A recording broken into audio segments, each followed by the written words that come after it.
When an online shopper places an order, how that package arrives matters. I'm Al Coe, the CEO of ShipStation. Our promise is to make that process as easy as possible for you.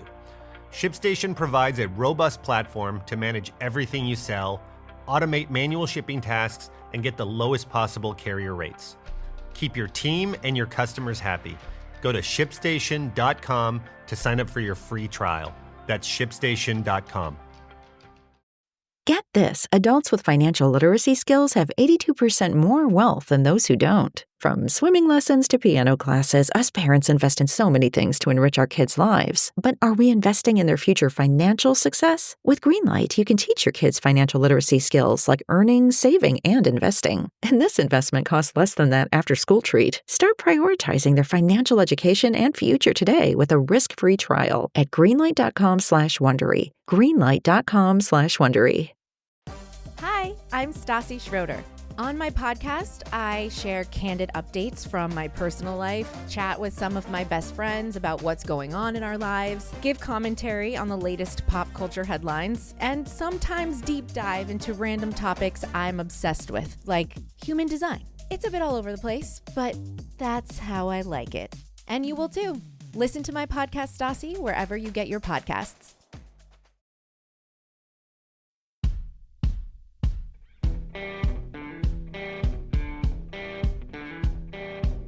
I'm Brett.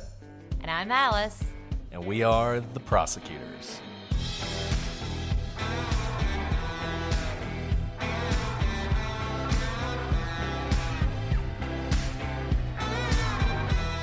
Today on the Prosecutors, we finish our look at the Lake Oconee murders.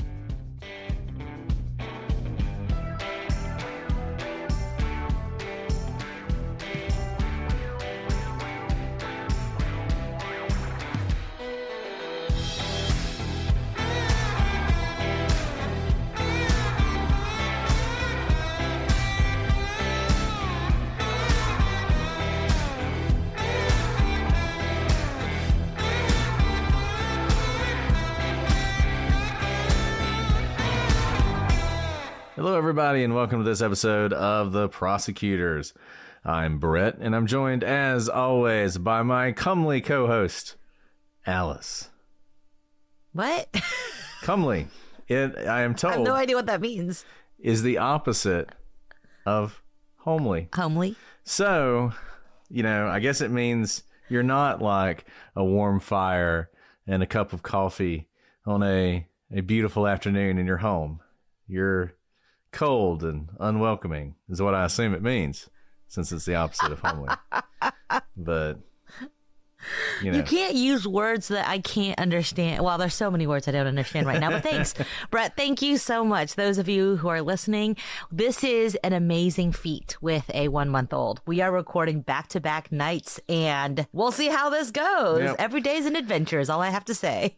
Baby's already been crying once, so we're going to see. May have to take some breaks. It was the baby or was Brett? We don't know which one. Yeah, but we'll see. We're going to get through together, so that's what matters.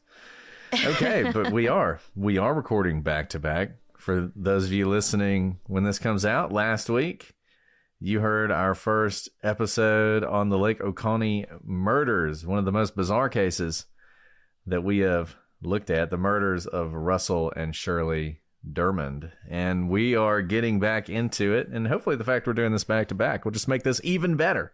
This episode is going to be amazing, and maybe we can solve it by the end, though I'm going to go out on a limb and say probably not. A couple of podcasts that have covered this. If you want more coverage, True Crime Garage did some good episodes on this. So did the Deviant podcast. I really like that podcast, so you can check that out. But why don't we dive right back in where we left off? So we've been talking about this murder, but we had not yet gotten to the cause of death. So at this point, you have Russell, who's been found. His body has been found, but his head has not.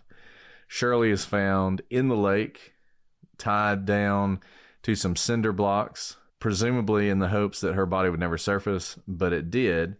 On May 17th, 2014, investigators release the cause of death for Shirley, and it is blunt force trauma to the head. Now, I want you to stop for a second and think about what that means. We've got a situation where we know a knife was used because Russell's been decapitated, but Shirley is not stabbed. She is hit in the head, and that's how she's killed. This is interesting because it means there are at least 2 weapons involved in this case. Now, it is certainly possible that you have an intruder who has multiple tools to kill that they've brought with them. That happens. But one of the other places your mind automatically goes is 2 different perpetrators. One who has a knife, one who has, apparently, a hammer. In fact, Shirley had multiple head injuries that were inflicted by an object that essentially had a round surface that struck her head. That is most likely a hammer. A claw hammer is what is suspected. So just your standard sort of hammer you would use to nail a nail into the wall, that is what is suspected to have killed her. She was struck in the head at least twice with a hammer, and it was hard enough that it did cause fractures to her skull. There were no signs of sexual assault, and we know that she was dead when her body was placed in the water, which, you know, if you're looking for any kind of blessings in this case, at least they didn't throw her in the water weighted down while she was still alive. And they know that because there's no evidence of drowning, there's no water in her lungs, nothing like that. And the hammer blows would have been enough to kill her. Now, she had been in the water for quite some time, so there's not going to be anything like time of death. You're not going to be able to determine that. That is always a fraught thing, even when you have someone who is found very quickly. In a very ordinary circumstance, time of death is more of an art than a science, but you're certainly not going to have it in this case. A few things strike me with her manner of death. The use of that hammer, first of all, it's very personal, because in order to be struck with a hammer, you have to be within arm's length of a person, probably less, because if you're thinking about kind of the lever of a hand, you're really within like an elbow's length away from the person. And the other thing is, when you hear blunt force trauma, many things could have caused that. If she stumbled upon, say, a robbery, they could have accidentally swung at her, or she could have fallen down. She is incredibly old, right? She's pretty frail compared to someone who could have the dexterity to, say, decapitate her husband. And so it wouldn't take something like a hammer to take her out. You could probably overcome her with your own hands. But they went the added step of a hammer. And because of the hammer, you don't typically rob a place with a hammer, right? Like, you don't typically see people like rob a bank, for example, saying, give me all your money, or sticking through their hoodie, I have a hammer. No, you usually carry a gun. And so what that tells me is the hammer was brought in order to inflict this blunt force trauma on someone, whether it was for Russell or Shirley. And that's really disturbing, again, because we've talked about who the Dermonds are. They are not people who you would expect to be targeted because they have people who hate them. And so to come with a device specifically to do this horrific thing meant to kill, you don't hit someone over the head once or twice with a hammer to incapacitate them. You do it to kill them and to make sure that they are dead, because that is an incredibly large object that is meant to crush the skull. And that just, the personal, the closeness of it, and also the intentionality is what jumps out at me as to her manner of death. And look,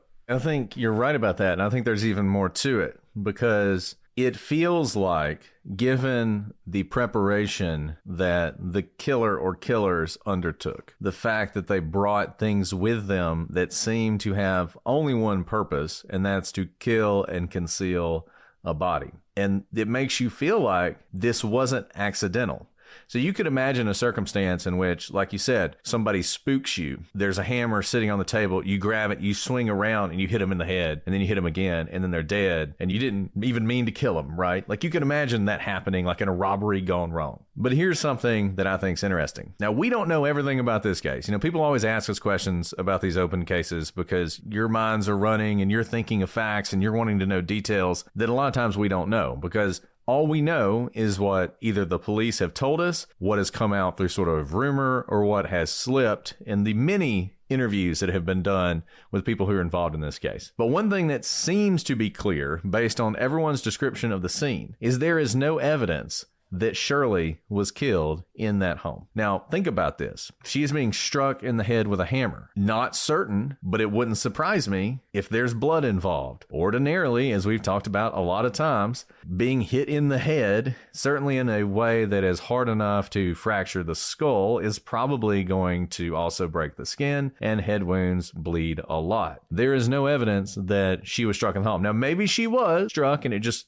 didn't leave any evidence, and there's no evidence of a struggle because it happened so quickly. But it feels like this happened somewhere else, which means it most likely was intentional. It wasn't done accidentally because someone was spooked. Someone decided to take a hammer and use it to kill Shirley. And it was a hammer that apparently they brought with them. So that makes you feel like this was always the intended way they were going to murder this woman. Yeah, absolutely. And if this happened somewhere other than the home, again, what we talked about with an 80-something-year-old woman, there are fortunately many ways to kill her that are much less gruesome. If you have already incapacitated her, you probably have her bound already to some degree. She can't get away. Suffocation is pretty quiet and not gruesome. This involves really taking the active action of being the one to end her life.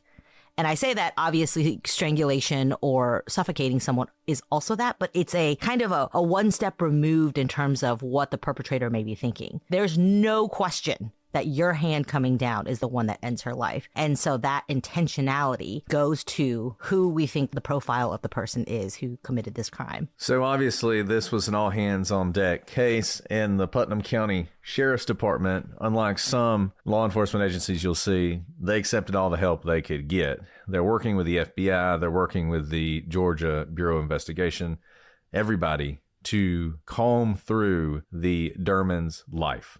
Because as we've said, you think about victimology, trying to figure out what was going on around someone's life right before they're killed. If it's not a random act of violence, then you would expect to see something that gives you some sign. They're going through years worth of phone records, bank records, looking for anything unusual, and they don't find a single thing that stands out to them. There are a lot of security cameras on the boat docks, on the gates, at the home. They had a security system. It was off at the time. The batteries were dead. You know, we talk about there have been other cases where home security systems and cameras have been a part of it and the batteries were dead. And people were like, that's so suspicious. How convenient. Reality is, if you have a camera system that requires batteries, they're going to work probably as long as the batteries do, and then you're going to forget to replace them. So this is just not that surprising. They check all these boat docks. Most of them are aimed at the dock, basically to make sure no one steals the boat. They're not looking out over the water in a way that would be helpful. The cameras on the gates at the gated part of the community didn't work. And as law enforcement is thinking more and more about Shirley and where her body was found, the fact that the Dermonds did not own a boat means whoever did that had to use their own boat. And it's unlikely that they would have taken her body or taken her in a vehicle, driven somewhere to a boat, taken the boat down the boat ramp, and then taken her body to dump it. The most likely, most logical thing is they arrived in a boat, they took her off in a boat, they dumped her, and then they left on one of those public boat ramps that we talked about. But looking at all the various things you could think of to try and pinpoint who this was, they all are just dead ends. None of them are giving them any information on the murders. They're either not working at the time of the murders or they just don't show anything. And there was nothing that anyone could identify in the couple's past that would have made them the target of this kind of crime.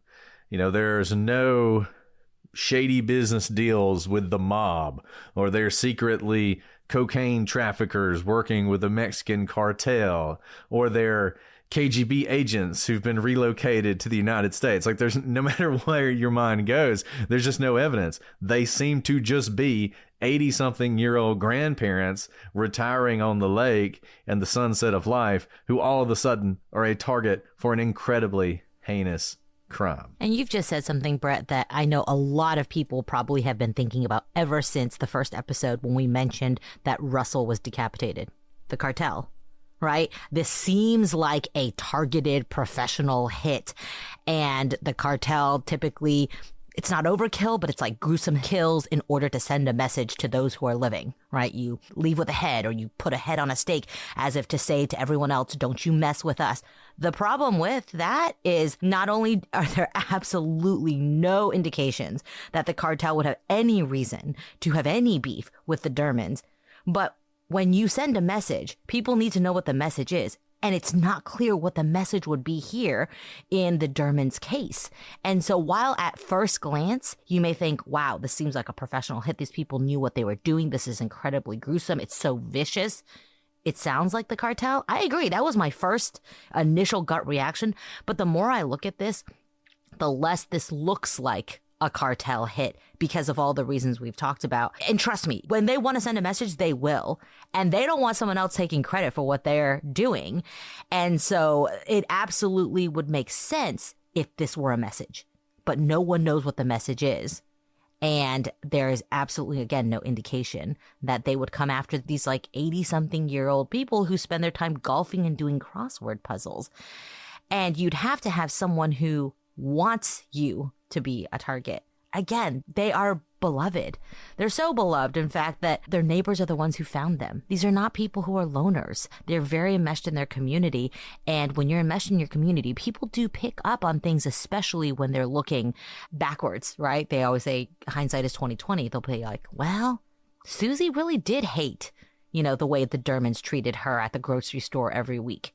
Nothing like that has surfaced even after the fact. And Alice is so right about this, because I don't care how idyllic your life is, if you were the victim of something like this, the second thing you're going to be victimized by are rumors. And everything you ever did, and every fight you ever had, and every time somebody got mad because you took their pew at the church is going to come up, and the police are going to hear about it. And the police in this case conducted hundreds of interviews. They talked to basically everybody who'd ever known the Dermonds, everybody in the area, everybody in the community, everybody who worked with them, everybody who even might have something against them. And what we are told is there was nothing in those interviews that led to even issues in their lives, much less a suspect. Tips were coming in, they had put out a reward, but they all were dead ends. But that's not to say that they weren't beginning to learn things, and some of the things they were learning were coming from the bodies themselves. Now, we talked about Shirley and her cause of death. Well, Russell, when the police found Russell's body, obviously he had been decapitated, but there was something strange about it. Yes, there was blood, and the towels had been set up to make sure that blood didn't leave the garage. But there was nowhere near as much blood as you would expect for a decapitation. Certainly, there wasn't the kind of arterial spray and gruesomeness. I mean, this was gruesome, but gruesomeness that you would see if someone had been decapitated while they were still alive. So initially, the police were thinking the decapitation was post-mortem. We don't know how Russell was killed, but we think it was post-mortem. And as they're looking at the body, things would seem to confirm that. And one of the biggest ones was Russell's shirt had gunpowder on the collar. And this led to the conclusion, that obviously cannot be confirmed, that he was most likely shot, which adds yet another weapon to the mix. He was killed in a different manner than Shirley. Remember, she was hit in the head with a hammer. If they're right about this, he was shot, and you have the knife or whatever was used to remove Russell's head, all of which were brought to the crime scene. Now, as I said, it seems like he was decapitated after he was already dead. The cut to his neck was fairly clean. It's often described as very clean, like a very clean cut. But also, sometimes you hear people talking, particularly investigators, and they'll mention a saw. And I don't know if it's just they're being loose with language, or if they actually think that a saw was used to remove his head. If a saw was used, it's going to be somewhat clean, but obviously there's going to be a little bit more raggedness with a saw, I would expect, than a blade. Now, if a knife was used for a clean cut, it's probably a pretty big knife. I mean, this is a pretty big knife. Whoever brought would have used to do this, because a smaller knife, it's possible to decapitate someone with a smaller knife, but I don't think you're going to see a clean cut if you did that. And obviously the knife was very sharp if a knife was used. Something that should probably be obvious to most people. I know we cover a lot of these types of cases and they're gruesome, but I've never decapitated someone, and I don't know the amount of force it would take.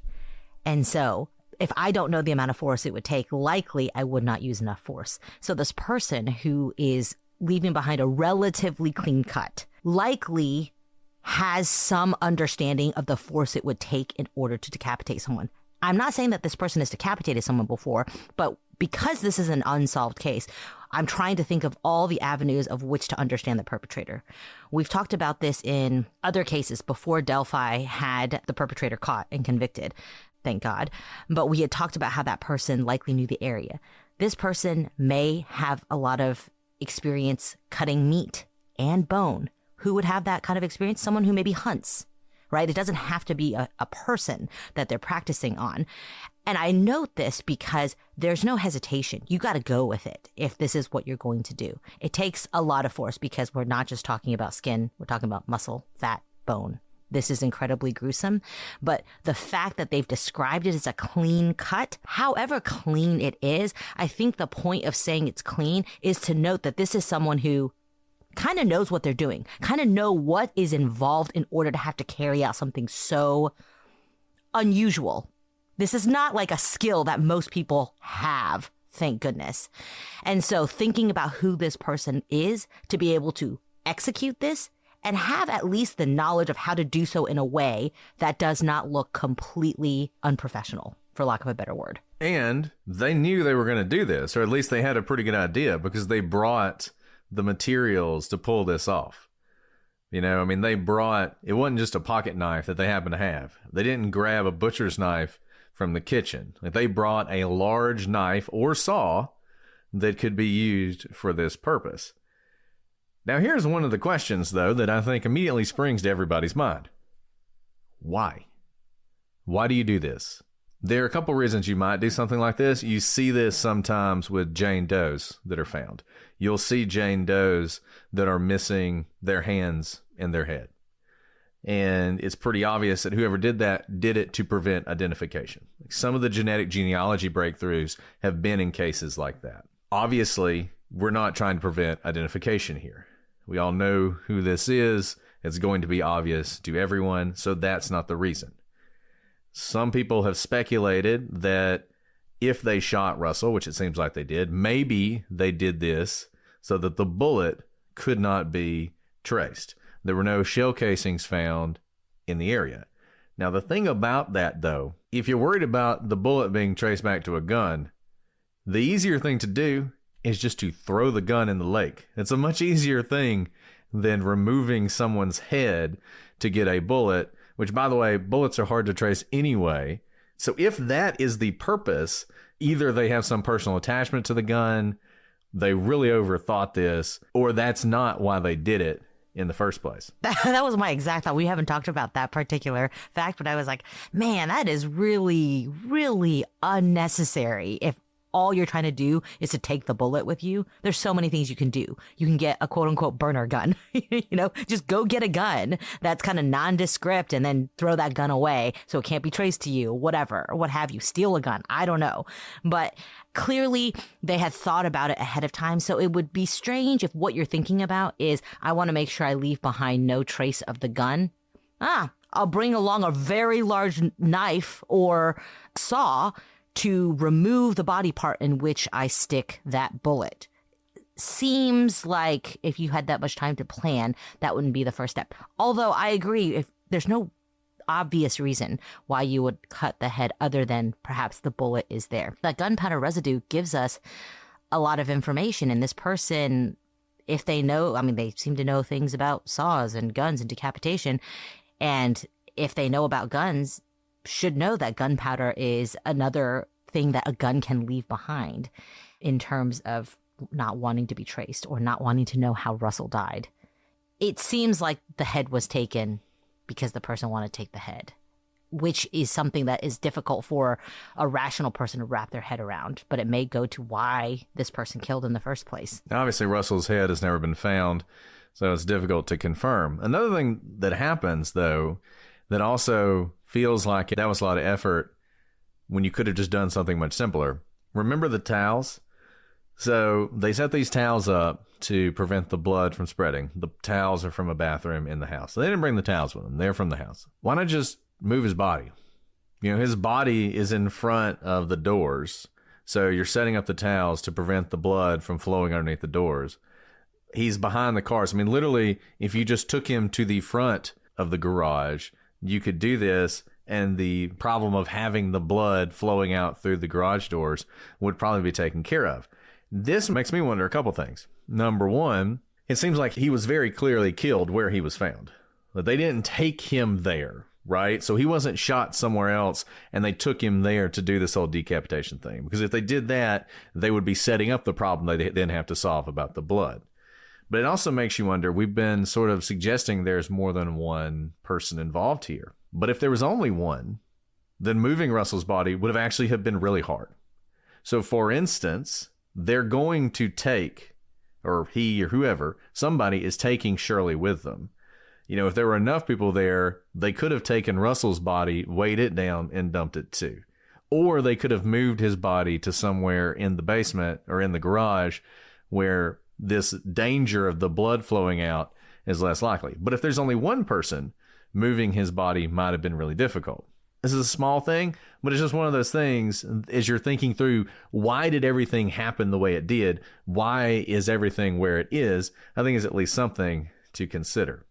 Now, another thing to think about, you know, there are a couple ways you could imagine this happening. Russell, he hears something. He walks out of his bedroom. You know, he's been asleep. Shirley's downstairs. He walks into the carport. Somebody behind him shoots him in the head. He falls down dead. He never knows it's happening. That is not what happened.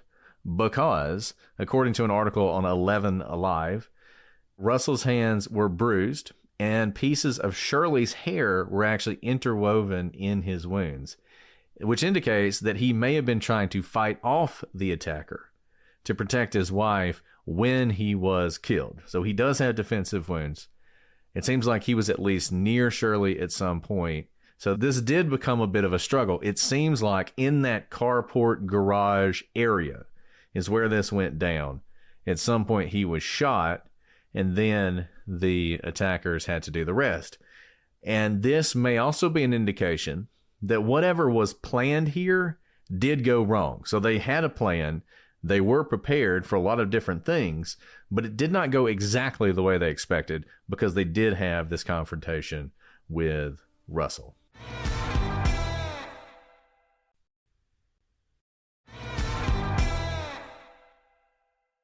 And that's just such a sad fact. Clearly there was some sort of altercation because of the bruised hands, and he, by all accounts, seems to have been trying to protect his wife. What's really interesting here, of course, is he was close enough to his wife to have her hair in his wounds, yet whatever happened, it seems like they had come prepared to kill Russell, whether or not they prepared to kill him there at that point in time or not. But why not go ahead and kill both of them at the same time? Why seemingly have Shirley still be alive and taken away? And I say that because if they had both been killed at the same time, we likely would have seen both of their blood there, but we don't have Shirley's DNA there. So that is very interesting because even though something went wrong, according to the perpetrator's plan, they still maybe all along intended to take Shirley away, to kidnap her first, and then to kill her eventually. So it seems like, based on the order of events that we're seeing unfold through these wounds, Shirley may have been the target. Or at least Shirley, there was some reason for Shirley to be the one taken away, and probably taken away alive. But we've already noted kind of the most obvious reason women are kidnapped. There was no sexual assault on her. And that is incredibly interesting. Maybe it got thwarted. But again, this was a very long crime in terms of the timeline. She was left alive after there was some cover up and decapitation of her husband, carried away, weighted down, hammered in the head twice, then thrown overboard, 15 minutes away boat ride from her home. So if they had wanted to do something else to her, they had the time to do it. They just didn't. And now this brings us to May 2015. Sheriff Howard Sills revealed that they did have a person of interest in the case. Now, he did not give much information other than say that it was someone they had interviewed before who made statements that were not completely truthful. That doesn't give us a lot of information. It sounds more like maybe they were going back over their files and noticed inconsistencies in a statement rather than something they found at the scene of the crime that ties them to someone. But it is someone known to the police who they have already spoken with. And what that indicates, of course, is that there's not enough information to make an arrest. So it could be we think something's there, but more investigation needs to happen. Now, around the same time, it was revealed that a man was seen walking on the Dermonds' property around the time of when we think the murders happened. Now, authorities reportedly identified and interviewed this man, but no arrest was made, and it's not clear if the person of interest they noted that they had is the same as the person who was seen walking on the property. And then that's it. Nothing happens in this case for about a decade. In April or May of 2024, last year, if we're listening to this in January, Sheriff Sills confirmed to WSB-TV2 that he obtained a piece of clothing that belonged to Russell Dermond that did have DNA from an unknown individual on it. And the evidence had been sent to our friends at Othram Labs for further testing. So this is a big deal because we had talked about how the perpetrators had been pretty careful and seemingly left very little behind, but they did have DNA.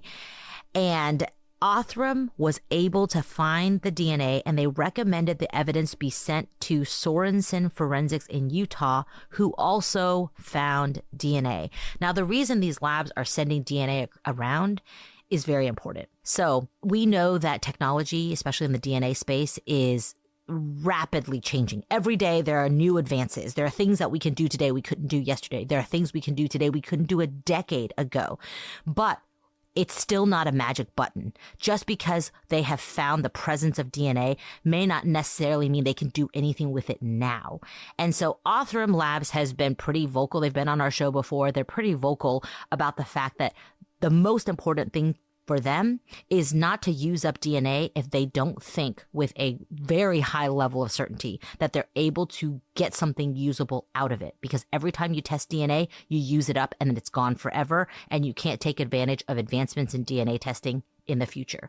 And so they're sending it elsewhere for confirmation. You know, the easiest thing to do if you were just a business was just to keep it and run the sample and take all the glory for yourself. But the reason it's going to multiple places is likely this is like very trace amounts of DNA, and they want to make sure that what they are seeing can be confirmed by someone else.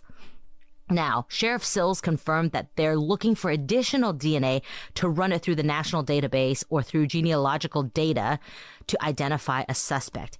In other words, there's DNA, but there's more you can do with it. They may not be able to, say, have a profile of the DNA today, but perhaps they can find another DNA and be able to match against it and see what they have now. All to say is there is DNA, but I don't know that we have enough to definitively understand who that DNA belongs to just yet. Now, this wasn't it, though. The police also confirmed that they had new leads deriving from cellular data. They said, we have utilized different techniques and different methods of analyzing cellular data, different devices that may have been in the area during the murder and after the fact. This is really interesting because obviously this is coming like a decade after the murders. Why is that? Well, just like cell phone analysis, we've had cell phone analysis experts on our other show, Legal Briefs. You should go listen to it. That's also not something very clear cut where the cell phone company just prints out a list of like suspects for you. Like AT&T doesn't just say, hey, these were people at the Dermonds' house. They probably are suspects for you. Rather, it's kind of a complex puzzle where you are doing methods of elimination and creating basically different puzzles that never existed before to try and see if you can tease out something from the cell phone data. And cell phone data analysis has gotten more advanced as well in those years. Now, at the same time, the FBI increased the reward from $5,000 to $20,000 in order to solve this case, which may indicate that they have information, they have new leads, but they also know someone probably knows something, and that person needs to come forward in order for them to connect all those dots to make an arrest. And in addition to that $20,000, the Putnam County Sheriff's Office is also offering a $5,000 reward on top of it. So in other words, if you have information, you could stand to gain $25,000 if it leads to an arrest in this case. And one thing that's exciting about all this is this all happened in 2024. So this case is 10 years old, but it seems like there's some breaking stuff happening right now. And the DNA stuff, Othram is right on the cutting edge. It seems like they found some DNA that you just wouldn't have been able to find before.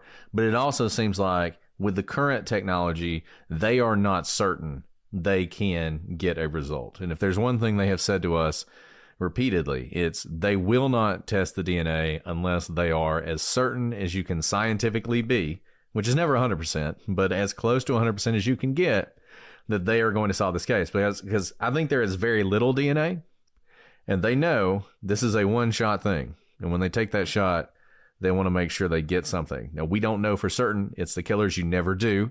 This is touch DNA. It could have been from the cucumber he bought at Publix, right? But this is heartening that maybe they'll be able to find something out soon.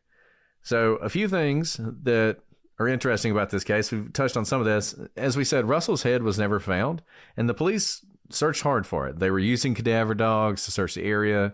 They drugged the lake around the house. They recovered a lawn chair and a Christmas tree, but that is it. And they searched the rest of the lake using some pretty advanced sonar the GBI had that they felt pretty confident would have found something, but they didn't find anything. Now, I'll say this. I'm glad they used it, and they might have found something, but the fact that they didn't find anything doesn't tell me the head is not in the lake, for instance.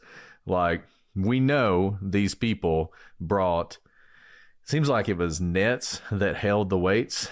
That's another thing that I've never seen officially released, but I've heard people mention netting was what held the weight. So it seems like they brought that as well. They brought at least 2 weights. They certainly could have brought 3. And if they weighed down the head, that is not going to float to the surface the way a body would. So it could very well be there, or it could have been taken away. In any event, they have never found it. Now, one thing that some people have focused on that I think is completely irrelevant, but for the sake of completeness, we'll talk about it. In 2000, so 14 years before this happened, Russell and Shirley's eldest son was murdered while buying drugs in Atlanta. Pretty straightforward drug murder. He was buying drugs from a dealer. The dealer tried to rob him. He fought back. He was killed. His killer was very quickly arrested and convicted of the murder, and he was in prison at the time of Shirley and Russell's murder. Now, of course, some people speculate that there's a connection there, but Russell and Shirley, number one, weren't very close to their son at the time of the murder. You know, he was struggling with these addiction issues.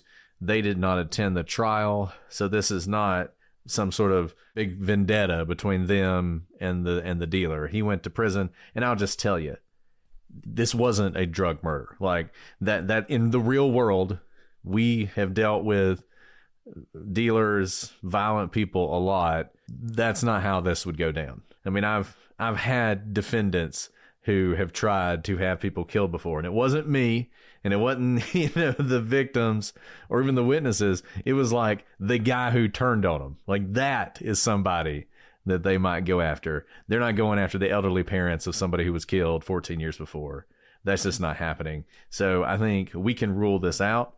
The police certainly have, but it is something, as I said, it is literally the only thing in these people's entire lives that anybody can point to as a possible reason for a murder. Okay, so as we've said, aside from jokers like us speculating about this case, there's really not a solid theory about what happened. Sheriff Sills, who is very committed to solving this case, initially he thought it was potentially some sort of botched robbery or an extortion where the Dermonds were killed when they couldn't provide the money that was demanded. The problem with that is, as we said, no signs of forced entry. The house was immaculate. Nothing was taken. Not even anything small. Like, think back to the Corpsewood Manor's murder that we covered. That was a case where some people decided they were going to rob some guys that they thought had a bunch of money. They get into the house. Turns out they don't have a bunch of money. Well, they still stole some stuff, right? It was stupid stuff, but they stole some stuff to try and at least recoup something from the robbery. You don't see that here. You got no signs of forced entry. Nothing's missing. And it is a grand house, but it's not like it's the biggest house in the lake, and they're by far not the most wealthy people who live on the lake, and they're far more expensive houses. So it's not even somebody just always saw that beautiful, like there's one lake that I know of that has like a little island in the middle of it, and there's like a mansion on it, and it's obviously the most opulent house on that lake. If you're going to rob a house on the lake, that's the one you'd rob. That was not the situation here, so it doesn't even feel like it would be a random robbery. Now, as we've said, a really important piece of information in this case is the killer would have had to have access to a boat, whether they drove to a boat or they used the boat to get there. Her body was dumped in pretty much the deepest part of the lake, which absolutely would have required a boat to access, and in fact would have been about a 15-minute boat ride from their dock. But they didn't own a boat, so it wasn't stolen from them, though they did have access to the lake. Now, I think this probably means that the killer approached by boat, and this could have gone unnoticed, though we talked about boats are loud. But nevertheless, this house is on sort of a secluded corner of a cul-de-sac, and there's no indication that anyone came through the guardhouse at the main entrance of the community. And of course, there's no guardhouse preventing you from using one of those public boat ramps we talked about before to gain access to the lake. So this particular fact is really chilling to me because while it's possible the person could have rented a boat, I don't know that how careful they are. That would be the necessarily way they would dispose of a body if they didn't have a boat themselves, because we obviously know that those types of records are traceable. And so like eventually there's only so many marinas on a lake you could rent a boat from.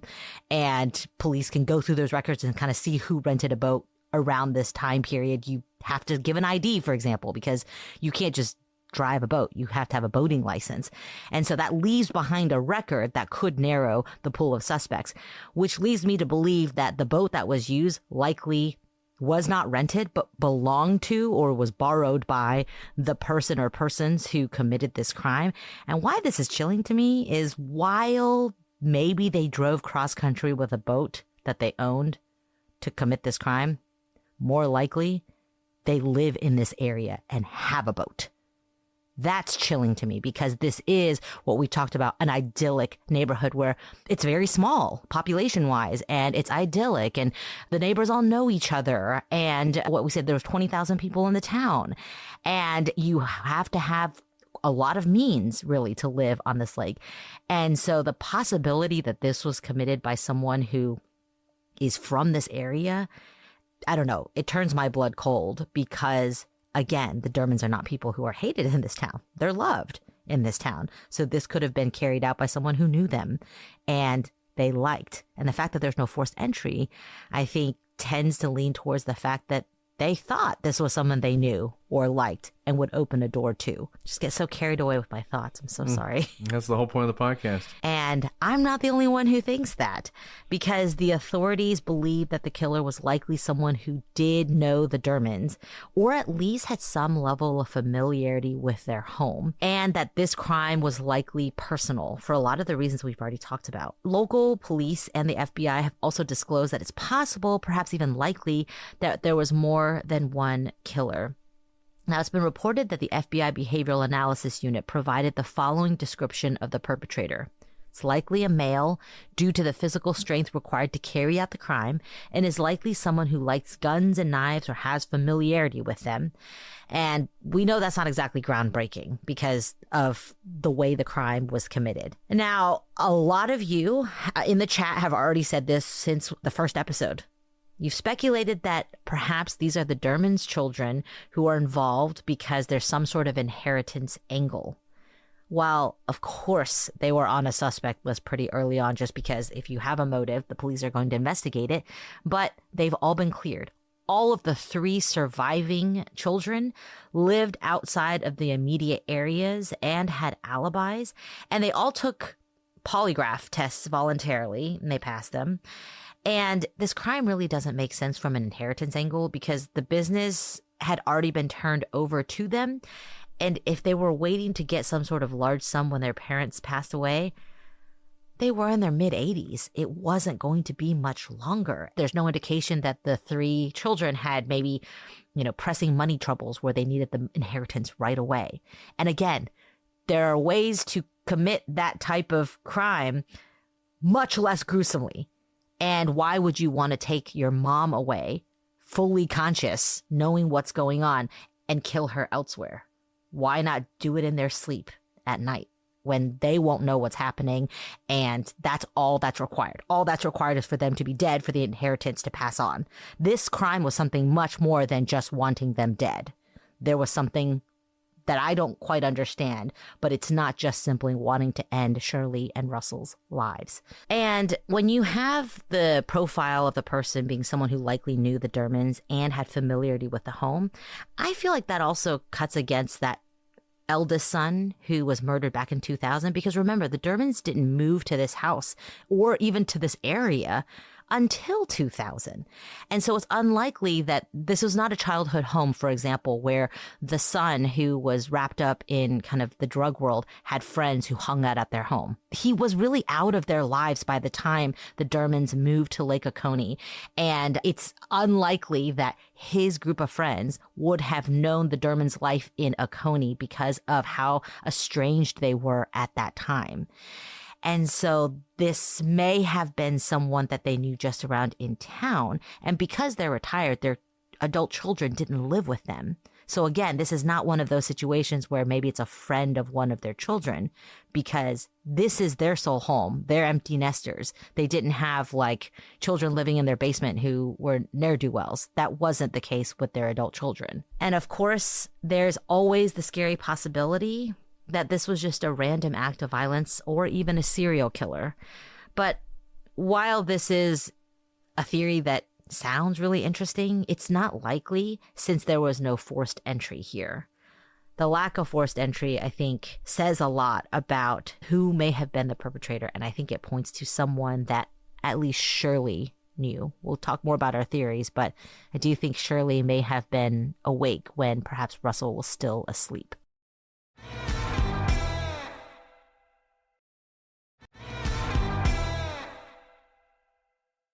No, I agree. And I think, really, that's all there is in this case.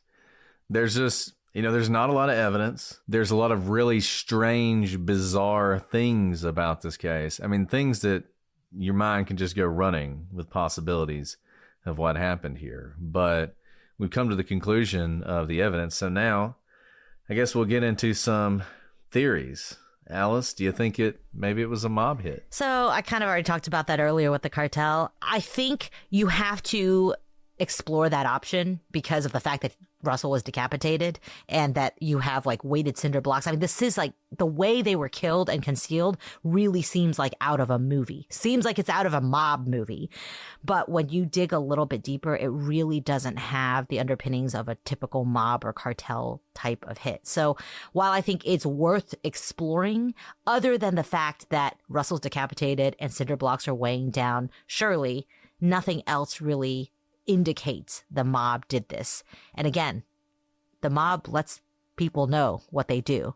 And we've also talked about how when, one additional person knows about a crime, it's really hard to keep that a secret. You know what happens in a mob? Lots of people know about lots of different things, and there are lots of rumors. And you know what else happens in a mob? A lot of people are running from the law. And what do they typically do when they were trying to look for a break or get themselves a better deal?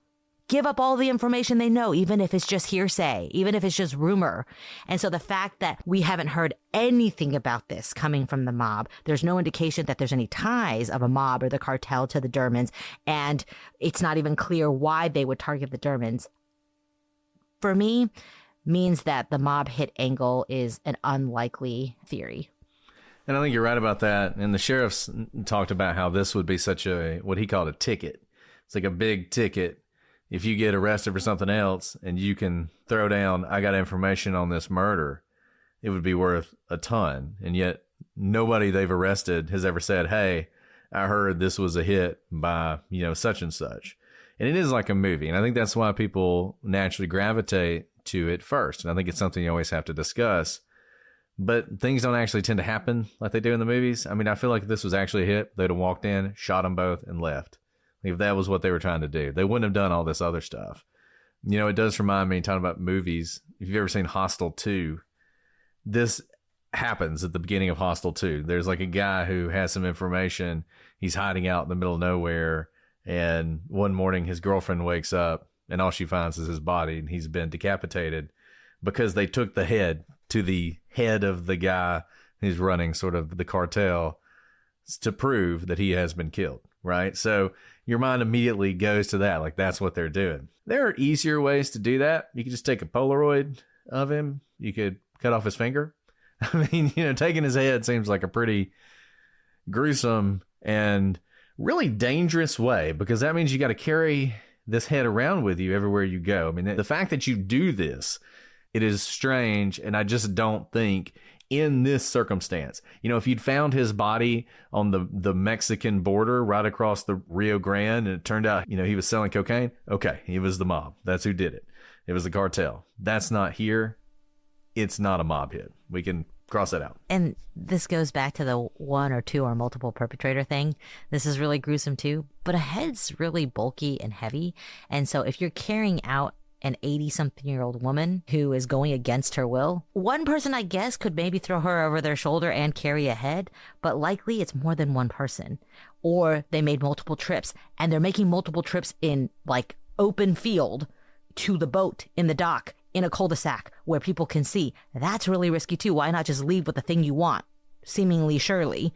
Why go back for the head? I don't know. And so that kind of points to multiple people for me, or at least something very calculated about it, because going back for the head or taking the head, period, exposes so much risk to the person or persons who are doing this. Now, I do want to say sort of one angle on the mob hit that I think you have to at least mention is it's a mistake. So they were going to murder someone and do all the things they did, but it wasn't supposed to be them.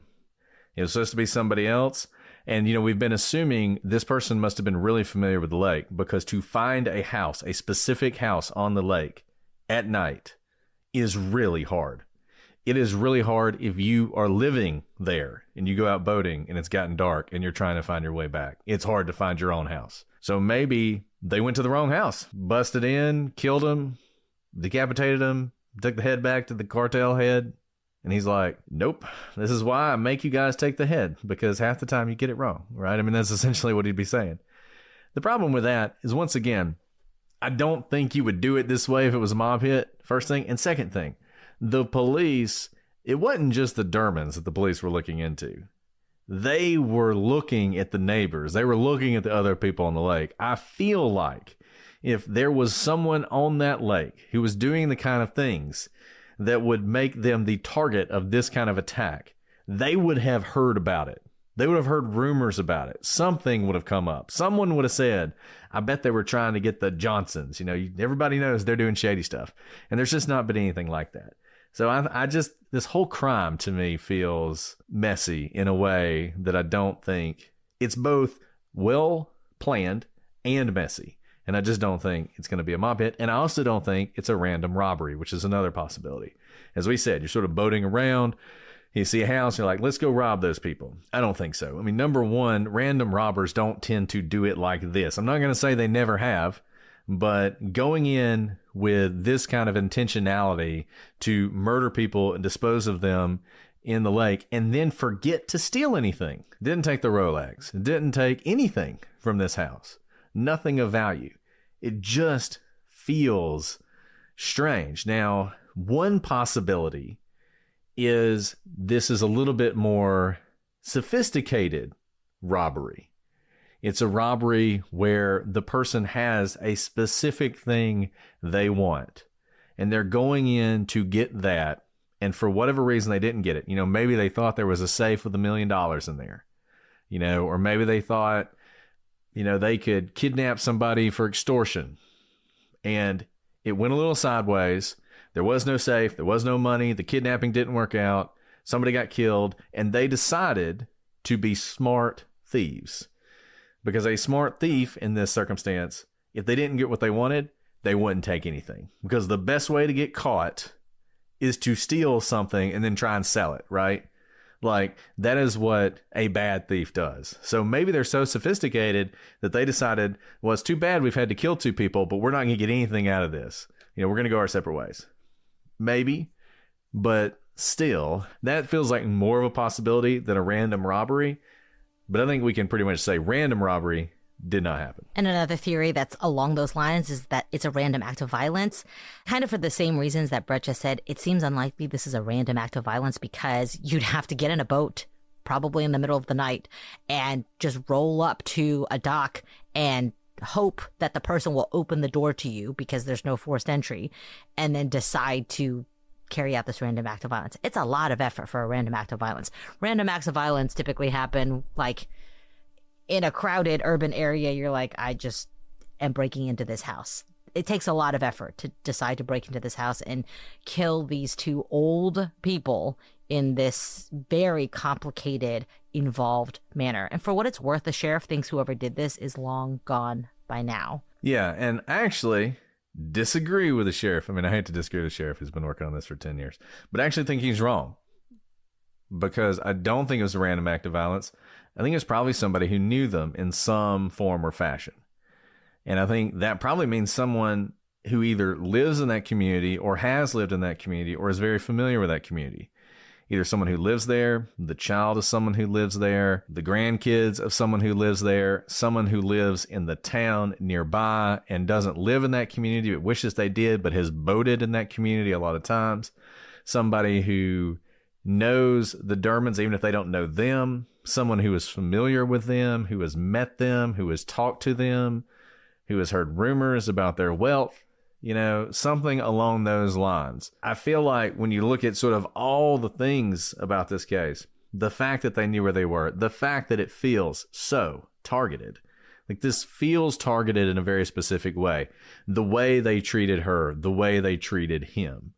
It seems like they went in there with an intention. Now, it could have just been to commit violence. It could have just been they're angry at the world, or they're angry at them, or they're angry at their own grandparents and they can't do anything about that, but they can attack them, or it's some sort of weird obsession, or the Dermonds offended them in some way that you would never know, but they have something wrong in their head where that offense was enough. I'm going to kill that person. Right? It's hard to say exactly without knowing who this is, but this whole thing and everything you see makes it feel like this is someone who knew them in some form or fashion. And the intentionality behind all of this crime, I think, leads me to believe what you just said, that this is someone they knew, because we've talked a lot about this boating, but let's break it down really quick for those who may not know much about boating. Boating is loud, it takes effort, and it's hard to navigate a lake because there's not road signs, especially at night. Likely, many of the lights that usually are on during the day are off because they don't need to be on. This is not a highway where people are traveling, so the lake doesn't have to be well lit at night. And certainly, if you yourself don't have a boat like the Dermonds didn't, there's no reason to leave on the lights on your dock. So likely it was pitch black. They're having to navigate it. They must know this area so well that they know which dock to pull up to. Difficult to do, unnoticed, because of the sound of the motor and as well as the fact that houses look different from the back than the front. This house, if you look it up online, probably you see the front of it. But the back view of it facing the lake is going to look different, as well as the fact that you can't just jump out of your boat and start running towards the house. You need your boat to get away. You know what you need to do? You need to tie your boat up. So what that means is no matter how fast you're going, and likely if you're trying to evade detection, especially in a cove, you're going to go slow. Why? Because if you go even above like basically swimming speed, you're going to create waves. Waves cause other boats to push up against their docks and cause a banging noise, and it just creates more reason for people to look out the window for you. So likely you're doing a no-wake type of boating. So you're no-waking across this area, going very slow, and then even if you're going slow, you have to slow down even more in order to dock your boat correctly without running into it, causing more of a, disruption or hurting your boat or hurting the dock. And then you have to jump out and you have to tie your boat to the dock.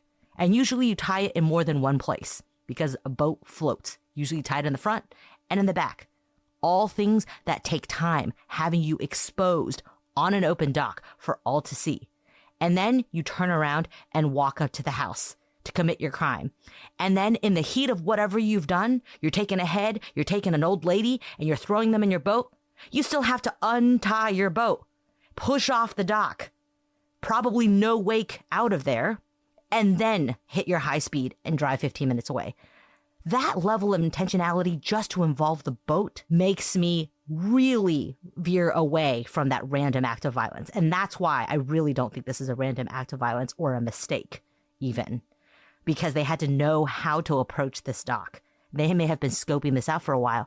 And remember, one of the things from this year that the police said they have a new lead on, not just the DNA, but they said there was new cell phone analysis. Now, this confuses me a little bit because likely they already knew all the phones that were in the area. They said something kind of vague, like there's a new way of analyzing to see which phones were there.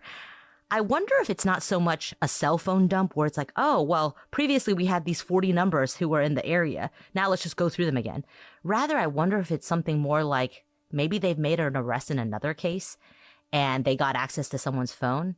And they noticed that that person has lots of pictures of the Dermond's house, for example. Or they, for some reason, had a Google search history and it showed up that they kept looking up things about the Dermond's house or the dock or whatever, something that just seemed strange. I wonder if it's more that they've gained information that they didn't previously have, rather than they're going back to analyze a cell phone dump or a geofence warrant. Otherwise, I don't understand how the cell phone analysis is new here. But all of these things indicate to me that this is done by someone who is familiar with them. But even with that, we have so many unanswered questions. Yeah, we really do. And I think just to run through some of them, I mean, jumping on what Alice was saying, when exactly did this happen? Now, we know they didn't go to the Derby party, so it happened before the Derby.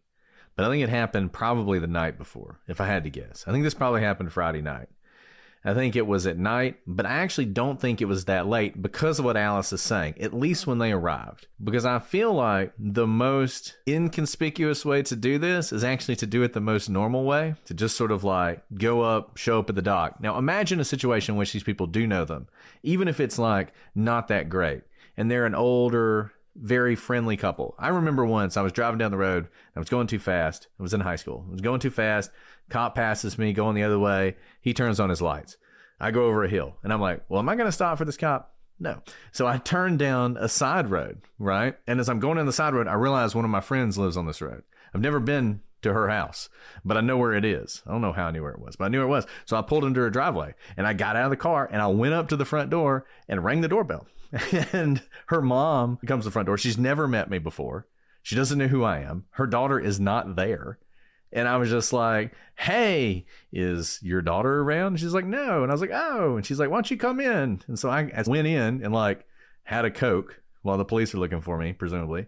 And then was like, all right, see you later. I got back in my car and left. Like, that's what people do, right? So you could imagine a situation in which these people sort of kind of barely know them, show up at the dock, and Shirley, not thinking anything of it, lets them in, or is being nice, or offers to, maybe they say, hey, we're having a little bit of boating trouble. We're having a little trouble with the boat. Do you care if we use your phone? We're on the lake. We don't have cell phone service, right? Anything like that. And maybe Russell was already in bed and she's downstairs and he hears this, and that's why he gets out and he goes downstairs, and that's why the bed's unmade, and that's why he's in his bedclothes. It's hard to say. We actually don't know what Shirley was wearing. I've never seen that. I've never seen a description of what she was wearing when she was found. But that's just, if you think about when did it happen, I think it also affects how it happened. No, I think you're really honing in on kind of what may have happened here. And I think it may be possible that it's even more attenuated than, oh, I know your son or something like that. It could be as simple as, I go to your church. We know that they were really involved in their community church and they were a friendly couple in town. Like, they may just even know, but this also goes towards the planning and the targeting of the Dermonds. They may know what the Dermonds are involved in and know the right things in order to gain that level of familiarity. Like, hey, weren't you involved in the choir at, so-and-so community church? My mom sings with you. Something like that, even if it's not true, which may indicate why it's been so hard to track them down, because the Dermonds may have had enough familiarity to say, yeah, come on in, sweetheart. Let me grab the phone for you so you can call your mom to come get you because your boat broke down. But they're not actually known to them because this was all fabricated, because they knew enough about the Dermonds in order to say the right things to create that level of familiarity. And I think the other thing that raises, the other issue it raises, is who was the target? Were they both the target? Was this a targeted murder, or was it something else? Were they trying to get Shirley away? Because, I mean, if you're thinking sort of through this, if it's not just they are going there to murder these two people for whatever reason, reasons that we can't even really fathom and that we'll only know if we find these people. You know, kind of like, I keep going back to the Corpsewood murders. You know, if those guys had been a little bit more thoughtful in the way they committed that crime. Like, for instance, don't bring two random people to the murder. You know, if they had gone in and murdered those guys and gone back to their lives and not really left any evidence behind, we would wonder, why did this happen? Was this a robbery? Was it, you know, we would never know about the personal interactions between the murderers and the two men who lived in that house, right? We wouldn't know that. We would think it was just a robbery. Similarly here, until we find out who did it, we probably won't know exactly what happened, right? But if you're thinking, is this more monetary, then one thing you could easily imagine is this is intended to be some sort of ransom thing. And the idea is they were going to kidnap Shirley, take her out on the lake, murder her, dump the body, and then act like she was alive and seek a ransom. A lot of times, people who are kidnapped for ransom are killed immediately. You know, that's one reason people always want proof of life or whatever. That could have been what they were trying to do, and they interrupted, and it didn't work out. They went ahead and killed her, but they decided not to seek the ransom because things had just gotten too crazy. But we don't know that, right?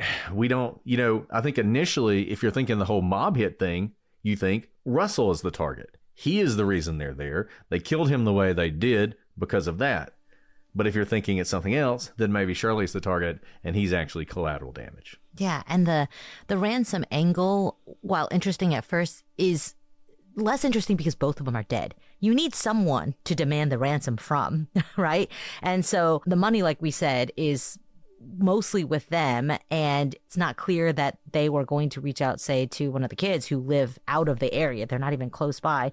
You would think you want to leave the husband alive so you have someone to demand the ransom from who has immediate access to their bank account, for example, rather than, you know, these kids who maybe have to wait for an inheritance before they can turn over the money that is being demanded. So the ransom is really would be a bizarre way to go about it. And there's no indication they didn't leave any notes behind, for example. There was no attempt at even requesting a ransom. And she was found 10 days later. Now, one thing, because this case is so mind-boggling and there are so many just unanswered questions in terms of why so many weapons are used. Why are they killed in different manners? Why the attempts to conceal, but then not really to conceal? You know, why the gun and then the saw or the knife and then a hammer and then the boat? All these different elements. I do think this was very planned. I do think the Dermonds were the targets for it. The question that I don't know the answer to is why. And one possibility that just throwing out there, because I think you have to think of all angles in order to try and think outside of the box, especially when we seem to be in a year in which this case probably can be solved if someone comes forward with more information, is I wonder if the person they're looking for has essentially deeply troubled issues. And the Dermonds weren't really the targets per se. They were stand-ins for the targets. There's this psychology term that you project your emotions onto someone else. So you're not really angry at Miss Susie, who looks just like your mother and has always been loving to you. You're really mad at your mom, who's never been loving to you. And so kind of in this hysteric state, basically take out all of your anger on someone else, on the person who actually has been nothing but loving to you. So it's possible that the Dermonds have been loving to this person, maybe even just in passing, maybe just at church. They always make sure to invite them over for lunch, but the person's never taken them up on it or something like that. They're like the parents or grandparents this person has always wanted. And for some reason, they have this utter pain in their life that fixates around Shirley specifically. And it's not sexual. I don't think it's necessarily sexual, but rather more of the caregiver, loving stand-in that perhaps this person is incredibly angry about. because there seems to be no reason in which any of the ire that is poured out on this poor couple is deserved. I wonder if all of this ire is real in the perpetrator's mind. It was just projected on the wrong people, but the Dermonds were in fact the targets of this person. That's the only way I can make sense of this, because I don't think that the Dermonds did any shady business or did anything to make themselves vulnerable to this type of an attack. But I do think whoever attacked them meant to attack them, thought a lot about it, and there's a lot of interesting things about the way they decided to carry out this crime that don't make any sense for us when we're just looking at it as a black and white murder. So I wonder if it has much more to do with the projection this person is going through. And I say that because maybe that's where the police need to look in terms of who may have interacted with this couple, who may be a troubled youth, be a troubled teen, young adult, something like that, may have glommed onto the Dermonds because they felt akin to them, maybe because they knew that this sweet couple had a child who had fallen to addiction and been murdered. So maybe this son, who maybe this person never even knew, felt closer to where they were in life, that they felt close enough to the Dermonds that the Dermonds were like family to them, even if the Dermonds themselves never felt close to this person. And I think this person or persons who did this are late teens or in their 20s. I think these are relatively young people. I think they're younger than you might think when you think about the supposed sophistication of the crime, because I actually think you're right. Look, it may turn out this was a botched kidnapping attempt to extort money. I actually think you're right. I think you're going to be right when they solve this case. I think there's going to be some strange thing going on there between that person or persons, and for some reason they are really focused on the Dermonds. It reminds me, and this is going to be really frustrating for everyone who's listening because I'm about to give you the most vague description possible, but there was a murder in some Midwestern state, and basically you had a mother, I think she was either getting divorced or had been divorced or wasn't very close with the husband. The police really focused in on the husband, thought he did it. She had a son as well. It was a brutal attack. She was killed in her kitchen. There was no forced entry. There was none of that stuff. And they ended up figuring out that, in fact, it was her son's best friend who did it. And her son's best friend had, like, her son, they had a great family. He had a great life. Everything was wonderful. She was incredibly kind to the best friend's son, to the point that he saw her as almost a mother figure. His family was completely broken. His father was abusive. His mother didn't care about him. The only person in the world who cared about him was this woman, and he murdered her. And in almost a very similar way to this, it was a very violent, bloody crime, and they eventually realized it was him.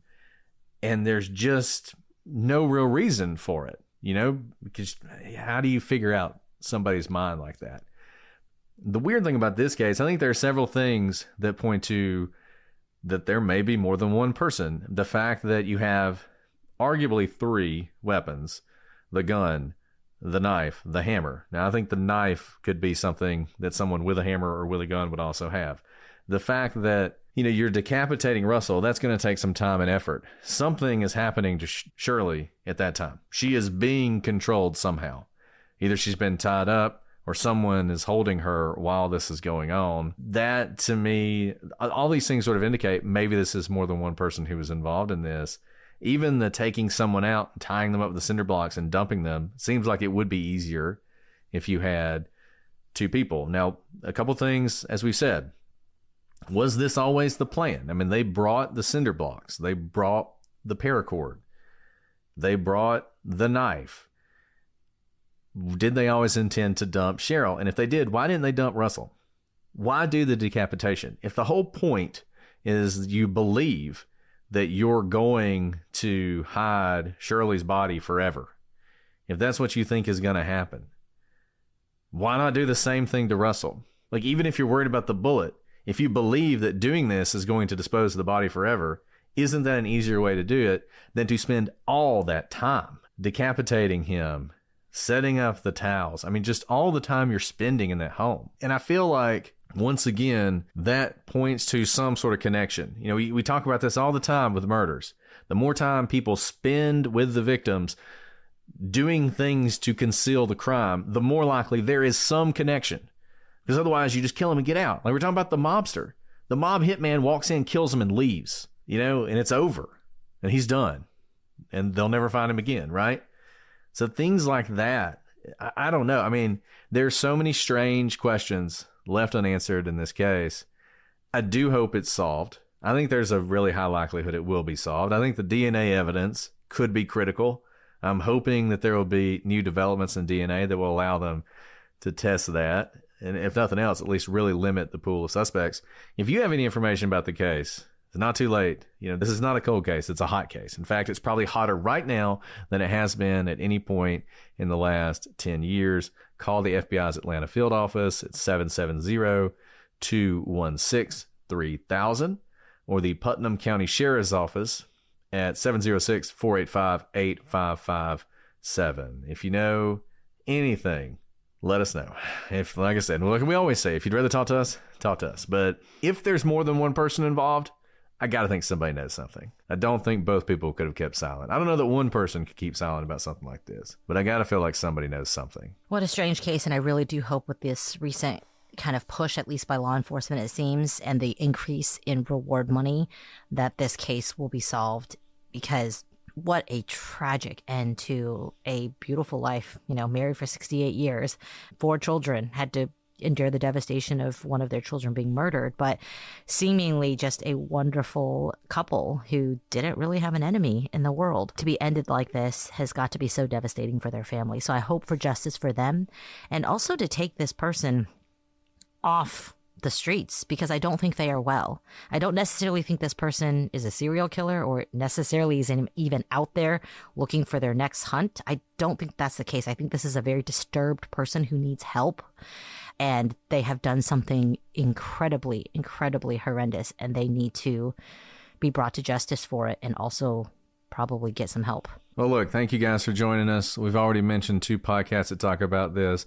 One I definitely want to mention is Zone 7 with Cheryl McCollum, not for least of which, because we were on the show. So if you just can't get enough of us talking about this case, that is another show you can listen to, and she's always great. And she's from Georgia, and she has a lot of insight. If you have thoughts about this case, shoot us an email at prosecutorspod@gmail.com, at prosecutorspod for all your social media. And join Patreon, watch these episodes live, or get them early and ad-free. And we'd love to see you on the gallery discussing this case and all the rest. Well, we've gone a little long tonight, and Alice has to get to her beautiful baby boy. So we're not going to have any questions. We'll do one next week to make it up to you. Don't know what we'll be doing next week. Haven't decided yet. We're a little discombobulated with this whole getting back in the swing of things. So holidays. Who knows? Who knows? I'll just make it up. We got a really interesting one for you next week. So make sure you come back. It's a great mystery. You're gonna love it. It's such a mystery we don't even know it. Such a mystery. Total mystery. Okay, guys. Well, thank you again. Thank you for recommending this case. Many of you did. It was always on our radar, but I'm going to give you guys credit anyway. You've asked us to cover this case. I'm glad we did. All right, guys. We will see you next week. But until then, I'm Brett. And I'm Alice. And we are the Prosecutors.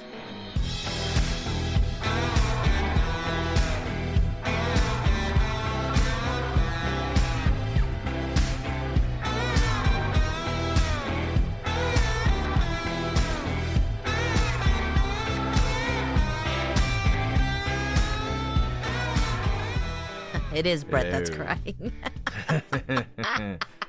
He needed to dry his tears before we could go live. Look, if you need a sweatshirt, this is one of my favorites. Yeah. Yeah. It's for those of you who can't see, it's a Prosecutors. I think I have food stuck on it, so might be night cheese. Can't remember what I called you last night. What did I call you? I literally have no idea. I thought about that. I was like, did he forget to call me something? No, I called you something, but I can't remember. I don't know. It was really, something related to the remember. fact that you had been gone for a while.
I have a new one. I told you I'd forget everything within the hour.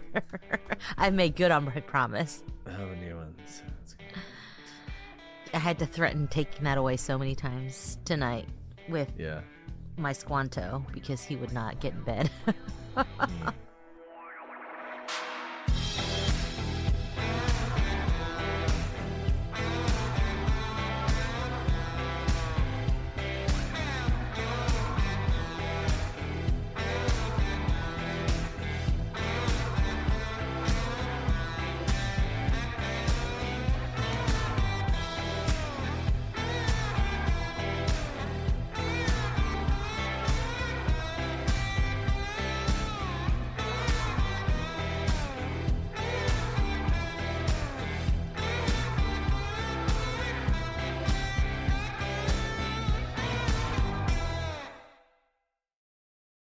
Pluto TV is the place for movie fans like me.